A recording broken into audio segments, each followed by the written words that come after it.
Well, it's my distinct pleasure to be with you today. This is just a great topic and something I'm really passionate about, and I really appreciate Jason inviting me to share with everyone. And I'm again Scott Mitchell, SDR Ventures. We're a lower middle market investment bank focused on serving founders and entrepreneurs across all their capital inflection points.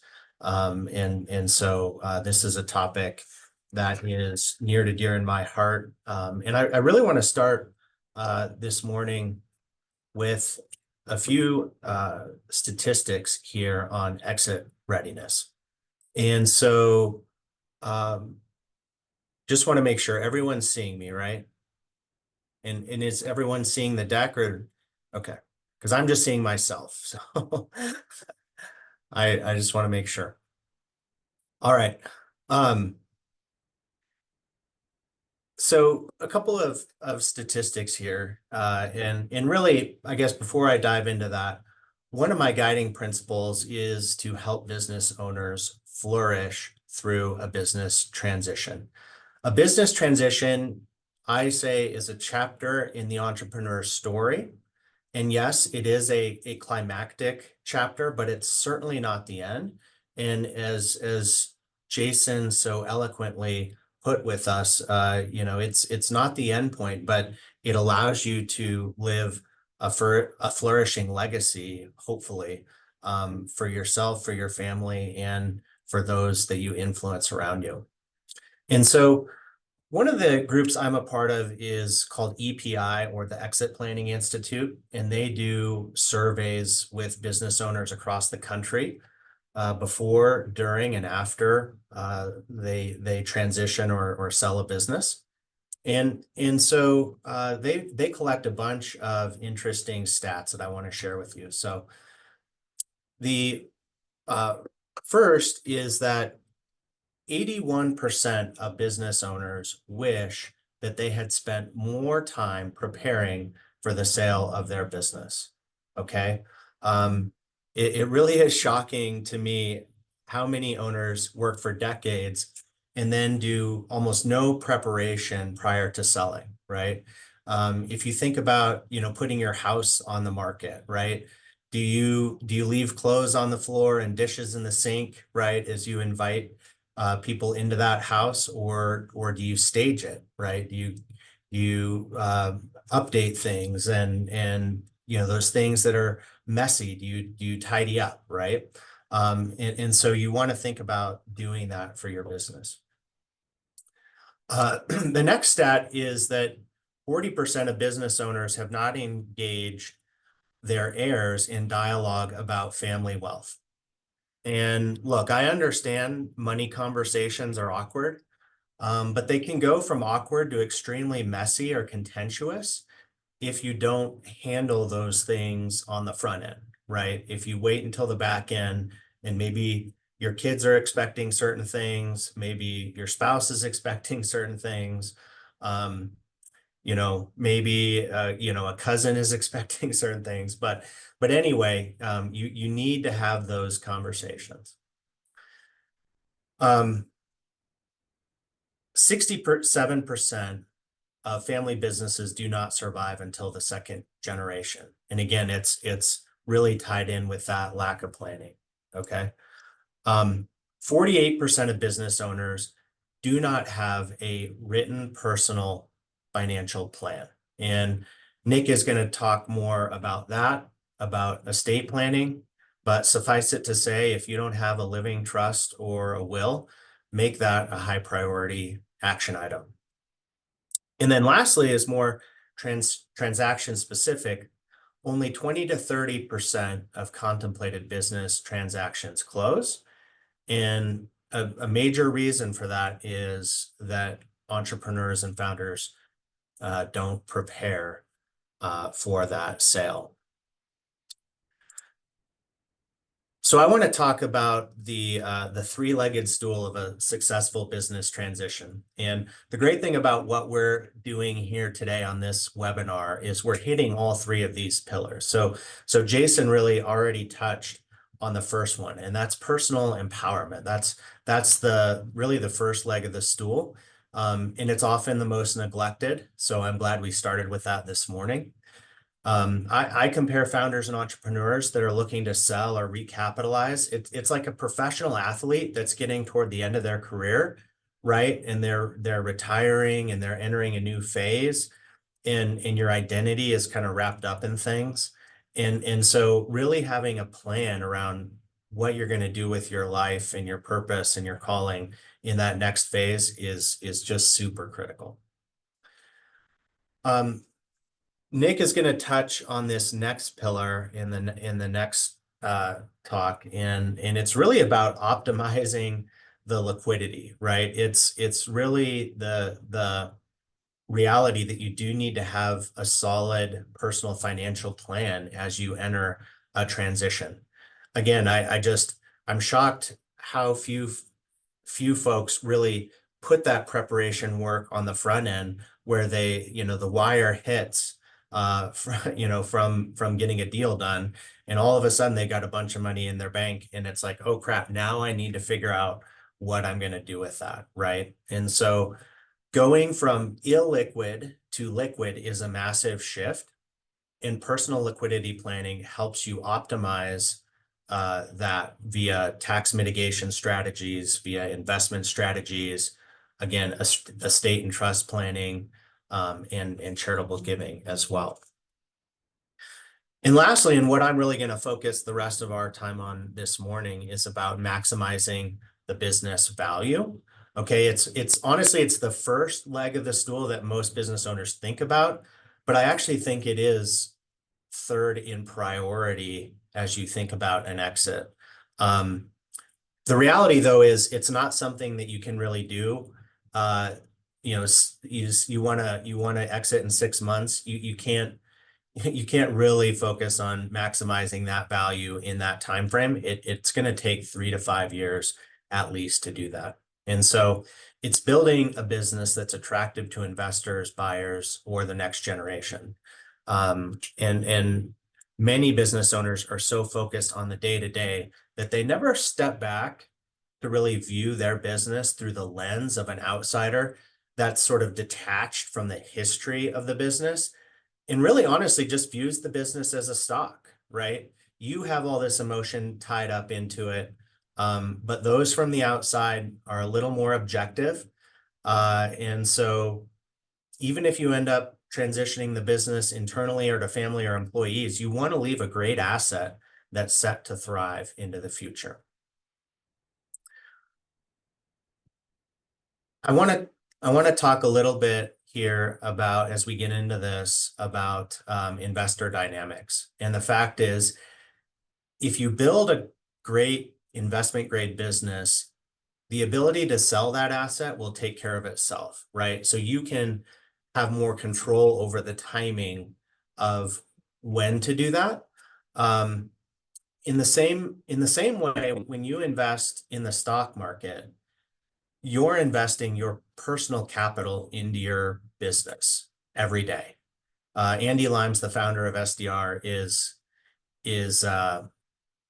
is very fond of saying, every day that you're not selling your business, you're buying your business. Okay. So every day you wake up and you get into the office or what have you, that's an opportunity to invest in your business. So let's talk a little bit about investment dynamics. You probably know that businesses, when they do transact, are typically purchased off a multiple of earnings. In some cases, maybe a multiple of revenue. For instance, a business with 2 million of EBITDA or earnings might trade for 6 times earnings or $12 million. And the interesting thing is, as I get to see so many different businesses every day, you could see 2 businesses that look exactly the same on the surface. They're in the same industry, same financial profile, same services, right? But they'll trade actually at very different multiples.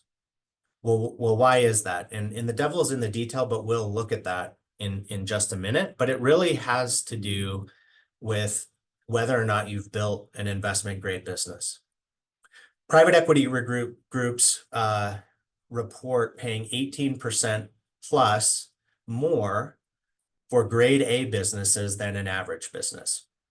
In fact, the gap in valuations between a grade A asset, a grade A business, and that of a grade B business or lower is actually increasing in terms of valuation.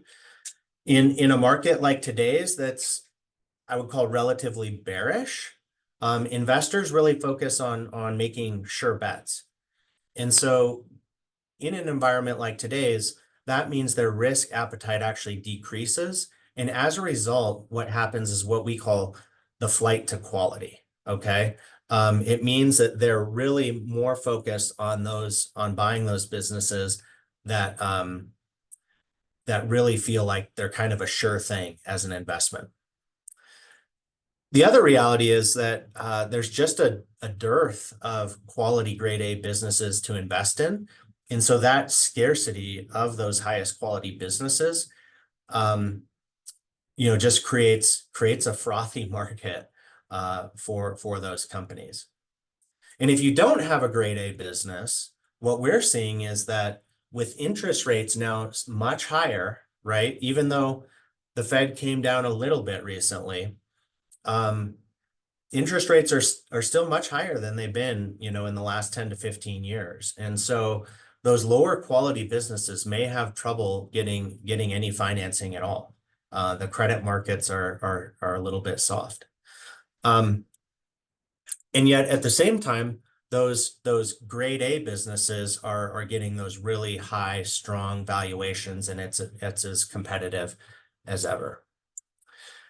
So we're going to get into, in just a second, the keys to maximizing business value and building a grade A business. I want to start just really quickly by making sure that you do have a baseline from which you're building, right? So that you can understand where you're at today and what your goals are. Just like if you're gonna lose weight and that's your goal, you better weigh yourself now so that you can measure the impact that you're having over the long term. And so really the first step is get that market-based business valuation to understand approximately what it's worth today. It doesn't have to be 100% accurate. In fact, it won't be. It's always more art than science. And one of the things that's been great is being able to work with Jason in onboarding members into the Exeter Club and doing those valuations to have that baseline. And so if you haven't had a valuation recently, you really should have one so that you can measure the impact you're having as you make the business better and improve it.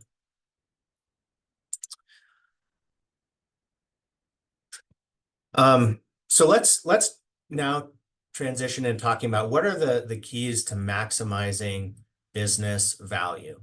At the end of the day, there's three keys, and we're keeping things in threes, right? And that's intentional, but it's also just reality. So within these three keys, the first key is really the first two keys are intrinsic to the business, right? And then the third is external to the business.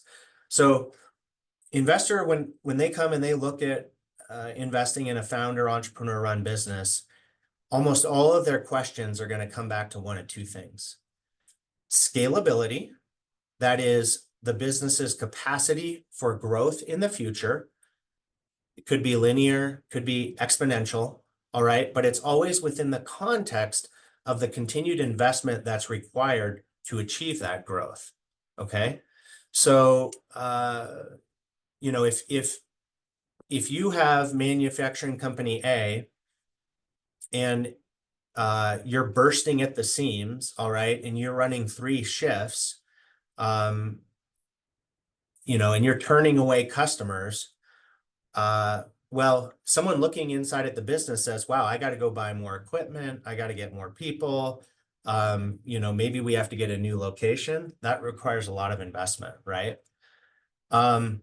Whereas if the exact same business, you still have room for a second shift, and if you've planned correctly to be able to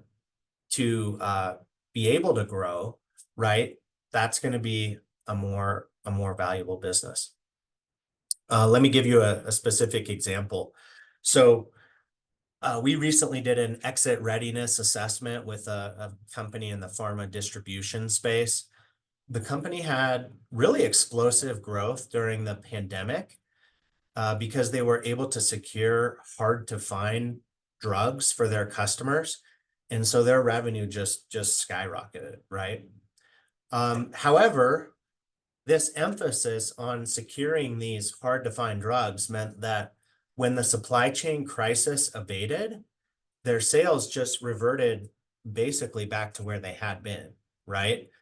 And so what they realized was, wow, we have a capacity for more revenue than we're doing on a regular basis, but we haven't built the business to be able to take advantage sustainably, for that higher revenue ceiling. And really, as we worked with them, what they realized was that they had a problem with their revenue generation engine, and it had to do with turnover in their sales team. That they were just having too much staff churn, that they couldn't really grow unless there was, an outward crisis that was creating that growth. And so it wasn't sustainable. And so in order to sustain revenue growth, we really recommended to them, and they began implementing that they needed to raise the base compensation for their sales team because it wasn't competitive. And then they also needed to change their incentive plans to really specifically incentivize their employees to focus on selling a more consistent base of those routine products and not have things so heavily weighted on those hard to find drugs. Okay. So just by changing their sales team, they could actually create more scalability in their business. And so the second intrinsic key is the transferability of value from one owner to the next, right? And so this is about I love watching the Olympics and the all the track and field events, right? And it's always you hold your breath for a second when they're doing the relays and they pass the baton, right? Because there's risk in dropping the baton, right? And that's the same thing in a business transition. The transferability risk is something that investors are really concerned with, and with good reason. But the good news is transferability risk is something that can be managed downward by a business owner, right? It's something that you have control over and that you can work to mitigate and reduce. The third key is really external to the business, and that is the macro market conditions that exist in and around a business, its ecosystem, its macro and micro environment. And one mistake that business owners make is they think that, well, because the market is sort of external to my business, that I don't need to really understand it or pay attention to it, or that I can't influence it. And that's just not true. On the contrary, right? A home builder can choose to build a house on sand or on a rock, right? So a business owner can choose to build their business into a particular environment or across particular environments. All right. So let's start by looking at this third key, the macro market conditions, in a little bit more depth.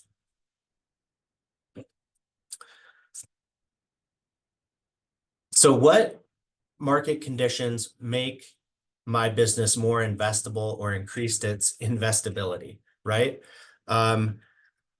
Is it investment worthy? Is it an attractive investment? And so the first thing that investors are going to look at is the cyclical nature of the business. All right. The reality is that investors crave stable cash flows whenever possible. Why is that? Well, that predictability makes the business more scalable because it's easier to plan around. Okay. Let's say over 3 years, I make 15 million of net, right? I do 10 million last year. I'm going to do 1 million this year, and I'm going to do 4 million next year. Okay. Versus I'm able to do really 5 million each year.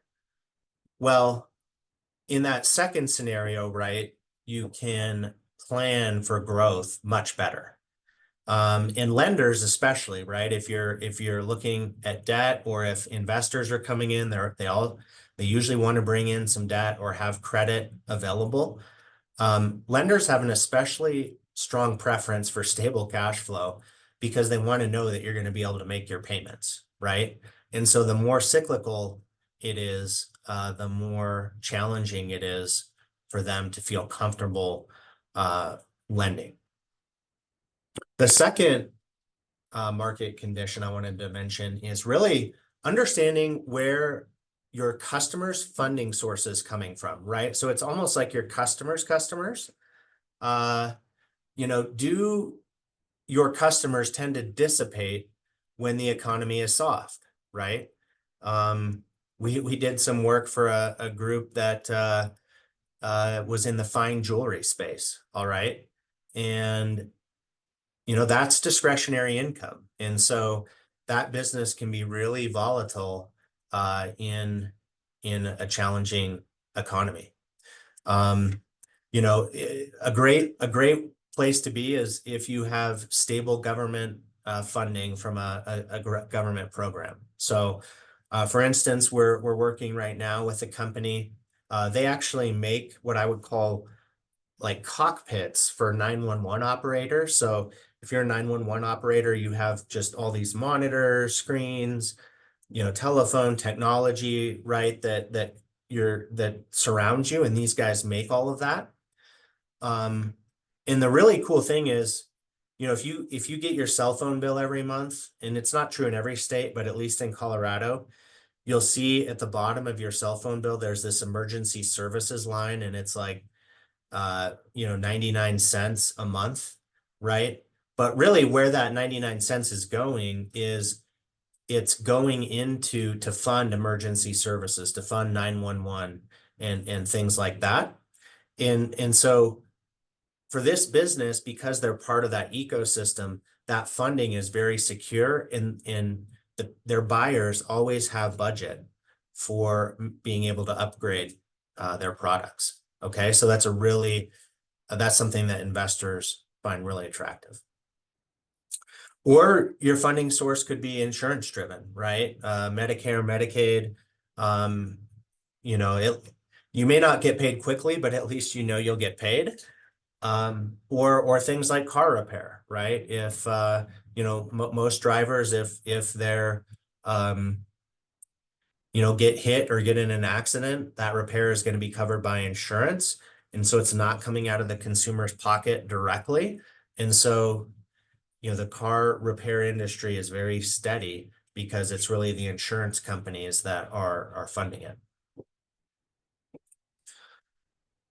A couple of other things, end market diversity, right? So if you are stuck in one of those more cyclical channels, right, where it's like, well, I'm in this industry, what am I going to do about it, right? How can you diversify into other markets or things like that? So another example I have, just talked to a company, and what they do is they make trade show exhibits, right? They actually manufacture trade show exhibits for T-Mobile and Pepsi and things like that, the really fancy trade show exhibits. Well, how do you think that business did during COVID, right? No trade shows going on. So they definitely lost revenue, but they only lost actually about half their revenue, whereas their competitors lost 90 to 100% of their revenue. And how did they do that, right? Their competitors are going out of business, but this business survived. Well, it's because the business owner a long time ago realized that when trade shows aren't happening, these companies need somewhere to store their exhibits. And so he created a business line renting out storage space for exhibit booths while they're not in use. And so during the pandemic, he wasn't able to build new exhibits, but at least he was getting the monthly recurring charges from having those booths in storage because he had diversified his end markets. And the good thing is now he's actually one of those guys that's bursting at the seams because his competitors have gone out of business, and he's just gobbling up all their work. Lastly, I think it's really important at a high level for founders and entrepreneurs to keep tabs on the M&A activity that's going on in their industries. Okay, you're not going to know it like an investment banker, but you should have you should have a general sense of really what's happening in your market. Okay. You want to know, right, when market dynamics are in your favor and when they're not. All right. So that's something that's really important to be cognizant of, and something we'll touch on here more in a minute. So I want to actually do something here with you guys and make this a little bit more interactive. So we've got the group chat up here. Hopefully you all can get in the chat, but we're going to play a game called You Be the Judge. All right. And I want you to help tell me what company is more valuable out of these three. All right. So what we're going to do is we're going to put up three companies, company A, B, and C. And you're gonna, in the chat, after we identify the companies, you're gonna tell me which company you think is the most valuable. Just use the first letter of the company name, and just rank the three, all right, in the chat. So here we go. So let's see. All right, Acme, they're in the building services industry. They've got 3 million of EBITDA. They provide brand new premium windows and doors to ultra high net worth homeowners. All right. And by the way, these are real examples from folks that we've worked with. Names have been changed to protect the innocent. And so just that caveat. But this is a business that think they're doing mansions in Aspen. Okay. They're doing homes at the the very top end here, right? Second is Baxter. All right. Same financial profile, same industry. They provide window and door repair and replacement to a wide variety of commercial buildings, and their main customer is property managers. All right. The last company is Carter. All right. A, B, and C. And same industry, same financials. They provide new mid-grade windows to brand new office buildings. Okay. And their primary customer is general contractors. So obviously super limited information. Let's assume that the companies are very much similar in other aspects, but tell me, just based on the macro environment and what you see here on this slide, what company would you say has a leg up on value? So list them 1, 2, and 3 in the chat.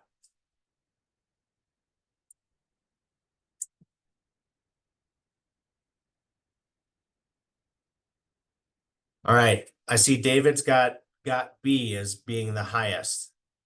All right. Jason's got BAC.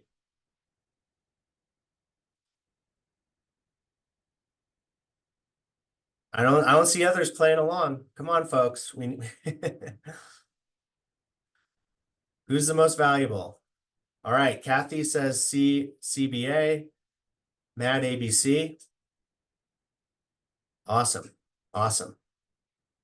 Well, I'm here to tell you that company B is by far the most valuable. All right. So when you're providing window and door repair and replacement, right? That and you're providing it across a wide variety of industries, a wide variety of buildings, right? You've created diversity for yourself. And you're also not tied into the cyclicality of the new construction market, right? You're not reliant on people building brand new buildings, which can be very volatile. So it's not as cyclical. And also, this company they serve retail, they serve hospitals, they serve warehouses, they serve offices, right? So they can follow their customers that are in those different industries, depending on how those customers are doing.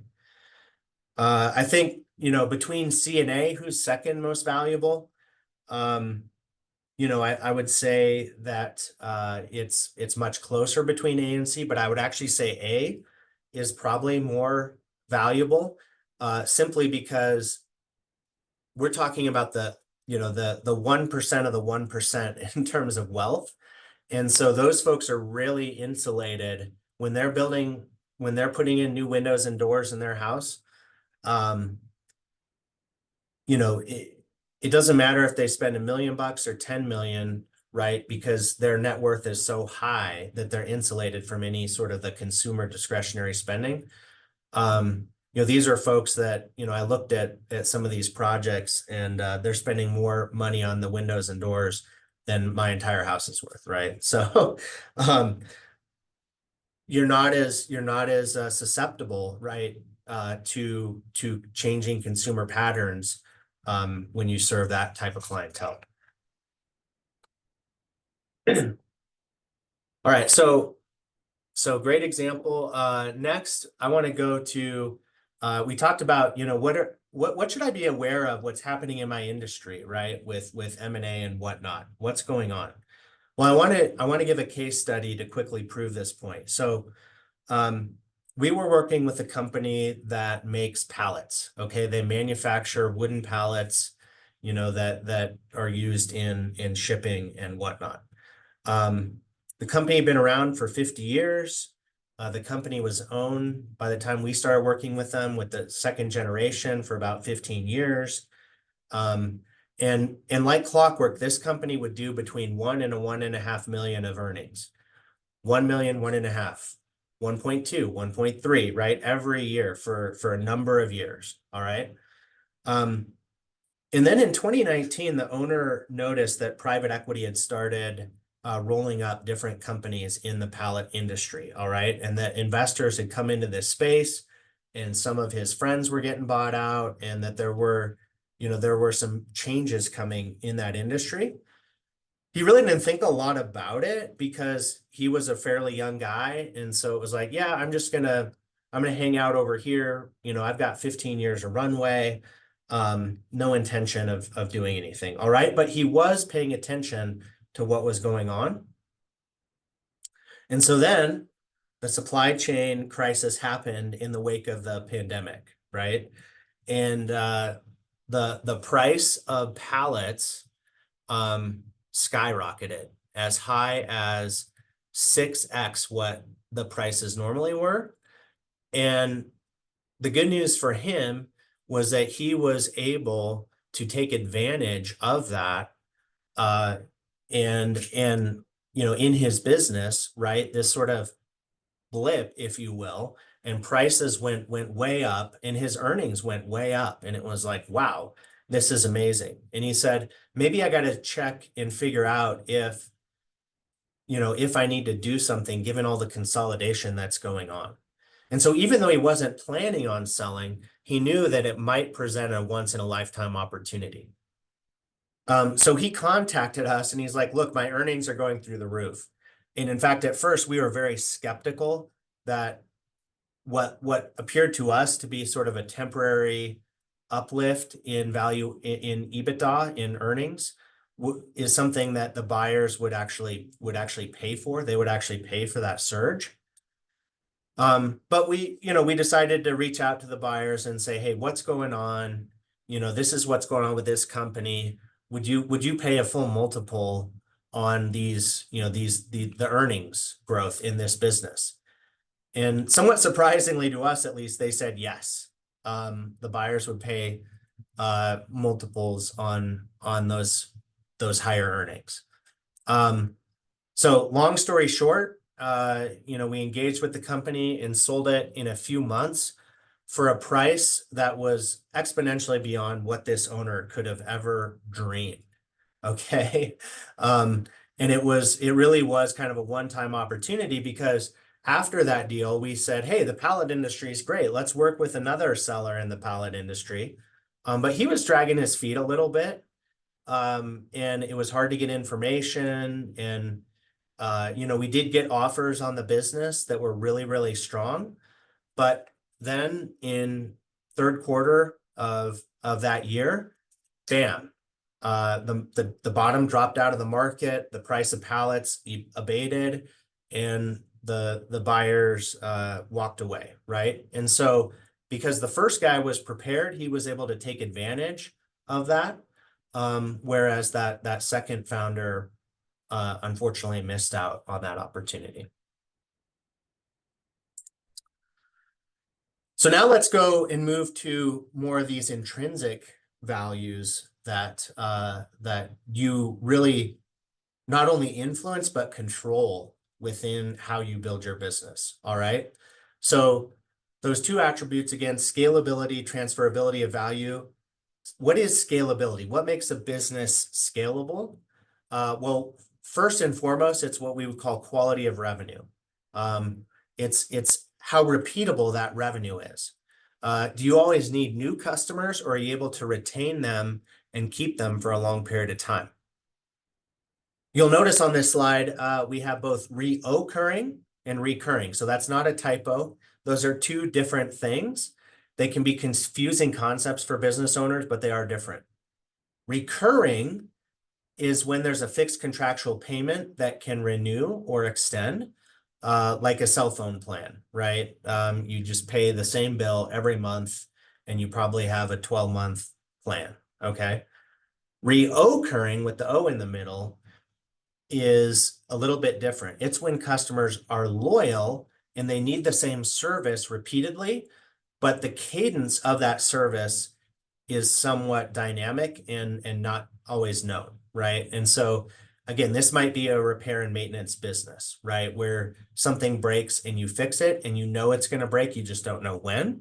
It could be, again, the car industry, right? You know that your tires are going to wear out. You don't know exactly when. You know you need an oil change, but it depends how far you drove, right?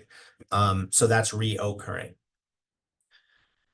The other thing with quality of revenue is concentration. And this is a huge issue for investors. The biggest reason that commercial banks cite that business loans go bad, that someone's not able to repay their loan, right, on their business. Why is that? Number one, customer concentration, okay, is the number one reason that business loans go bad. And so that's why investors are very cautious around, having a customer that's, a really significant portion of revenue, right? And so, sometimes there are, right, where you're working with a big customer and you love that customer and you're trying to grow your other customers, but you're still really dependent on that customer. One thing is you can at least diversify the services that you're providing to that customer, right? So try to do things that are a little bit separate, right? That would allow you to have more diversity. I'll use an example of a company that we worked with that provides janitorial services for grocery stores. And they started with just all they did was clean the store at night, okay? Then eventually they added handyman services to fix things in the building, in the store that are going wrong. Then they actually added pigeon abatement, which was, keeping pigeons outside of the rafters around the building. They added what's called day porters, which is temporary labor that comes into the store and helps unload and discard old produce and things like that. And then they added floor polishing, right? And so by adding these different services for that same customer really created a lot of stickiness.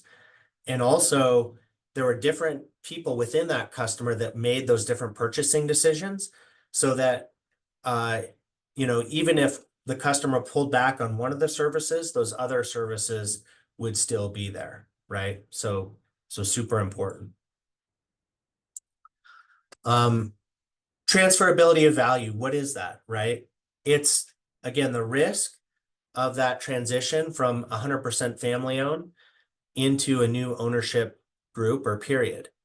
And the questions are, how will that transition impact employees, customers, and suppliers? Are there relational dependencies held with you as the business owner that are going to be difficult to transition?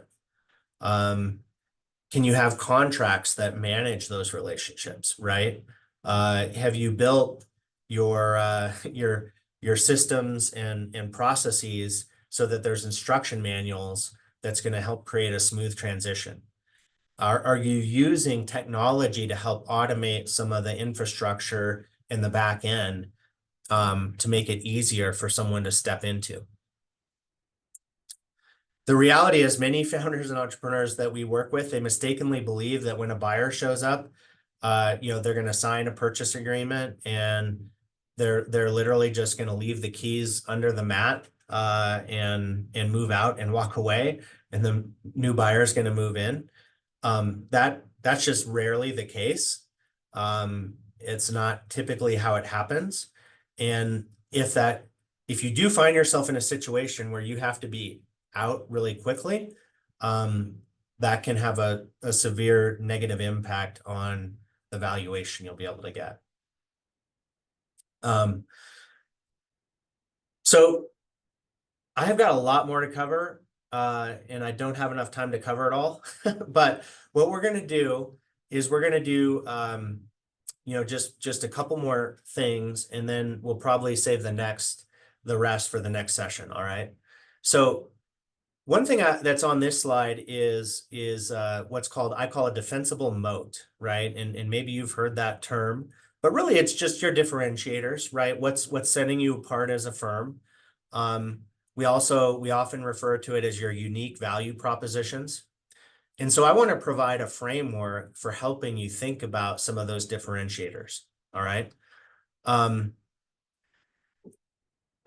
really have enjoyed Hemler's work on differentiation and defensible moats. And he talks about 7 powers that create differentiation and sustainable competitive advantage. All right. And so the cool thing about these is it's not just for the Fortune 500, right? Every business owner can think about whether these powers exist within your business, and also if they exist within your competition, right? And so very few, if any, businesses are going to have all of these 7 powers. But the cool thing is that even having an advantage in just one power can create significant customer value, which leads to sustainable advantage, okay? And also by knowing where your customers have advantages in these 7 powers, you can choose to operate in a different power. You don't have to go head to head with them on the same one, all right? So let's run through these real quick. So the first power is scale economies. All right. And you guys have heard of economies of scale for sure. Right. And what I want you to understand is that you don't have to be a large business to have scale economies within your market and within your business. Right. It could be as simple as, hey, I'm doing residential services. Maybe I've got cleaning crews for houses. Right. And maybe it's as simple as, hey, if I have one warehouse on one side of town and one warehouse on the other, and I'm able to keep trucks on both sides of town in separate locations, that creates an advantage for me over some of the other cleaning companies that might be out there, right? So that could be one. The next is network economies or network effects. So Uber is a classic example of a network effect. The more people on the app, the more value the app has. I've been listening to a podcast on the history of Visa, the debit, the credit card company.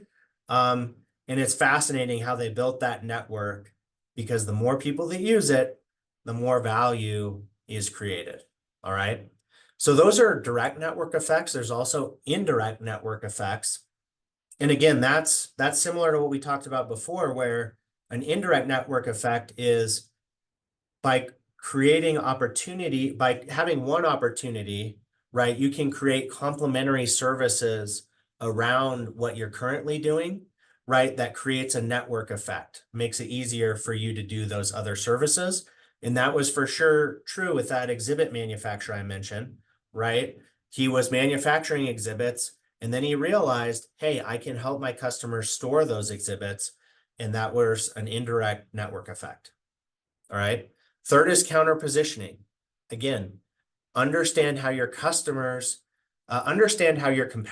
do business, and position your business in contrast.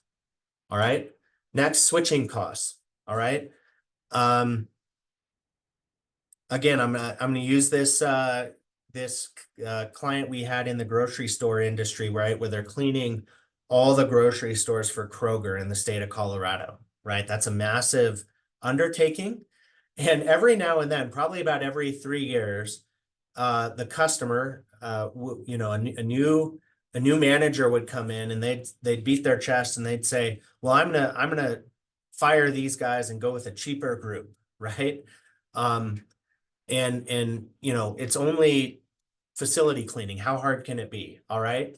Well, what the customer did not understand, and this new manager did not understand, is trying to hire crews in Aspen versus Vail versus Denver versus Colorado Springs versus Boulder, just extremely different markets and extremely different availability of labor and talent. And our client was the only one that had really figured out how to hire those crews and provide them what they needed in those different markets. And whenever the customer tried to fire them and go to somewhere else, in about 6 months, they'd come back and they'd say, hey, we don't have any cleaning crews in half of our stores. Can you please help us? Right. Fifth is brand, right? In your brand identity. The reality is you don't have to be a consumer business to have brand identity with your customers. So think about that. Next is cornered resources. So again, do you know how to hire a certain type of employee better than anyone else? Another example, we talked to a business owner. What they literally do is they do compliance for gas stations in terms of carding people who are trying to buy booze and cigarettes. I mean, no joke, right? So they go in and they help those businesses by making sure that if their clerks are not checking IDs, that they can train them before they actually, there's a sting and they get in trouble, right? And so it's crazy, but these folks hire over 1,500 20 to 21 5-year-olds every year to test these store clerks in whether they're following the carding procedure. And other people have sort of tried to get into that business, but their competitors have not figured out how to hire these 21 to 25-year-olds. It's really, really hard to be able to hire them at scale, right? And so that is a cornered resource. And then lastly is process power, right? Do your business, the way your business operates, does it create efficiencies? Some folks we know in niche industries, some of the ERP systems out there just don't really work very well for their businesses. So they built their own internal software tools to run their business. That's a significant opportunity to have process power. So we've gone through a lot. I want to just respect everyone's time and go ahead and open it up for a little bit of Q&A before we end today's session. That was really good, Scott. I had no idea that the reoccurring and recurring were two different words. That's a big thing for me. What do you think is if you're talking about getting a business ready for sale, out of all the stuff that you talked about, what is the one thing that everybody can do, like starting Monday morning, like pay attention to this one thing that gets the business ready for all these intricate details that we talked about? Yeah, really good question. I think it's each owner's business is a little bit different, but I think really it's just kind of at the end of the day, start with take an objective lens on your business, right? Put on that hat as if you were an outside investor and you were looking at someone else's business. You were going to go buy someone else's business, and what would you poke holes in, right? What would be the things that you'd look at and you'd say, well, there's risk there, there's opportunity over here. Where's the growth going to come from, right? And sort of if take a day or even an hour, right? And spend some time really thinking about that, because then you'll be able to identify the low-hanging fruit, right? Go after that low-hanging fruit in your business, right? Don't go for the most difficult, hard to reach apple. So that would be my suggestion. Thank you. Hey, Dwayne. Hey, we had a discussion earlier this week. We went over the evaluation and stuff like that. And I just want to say this just expanded our conversation, made more clear things that we discussed, and made lots of notes. But I just want to thank you. I mean, this is just things just clicked, as on what we discussed earlier. So I appreciate it.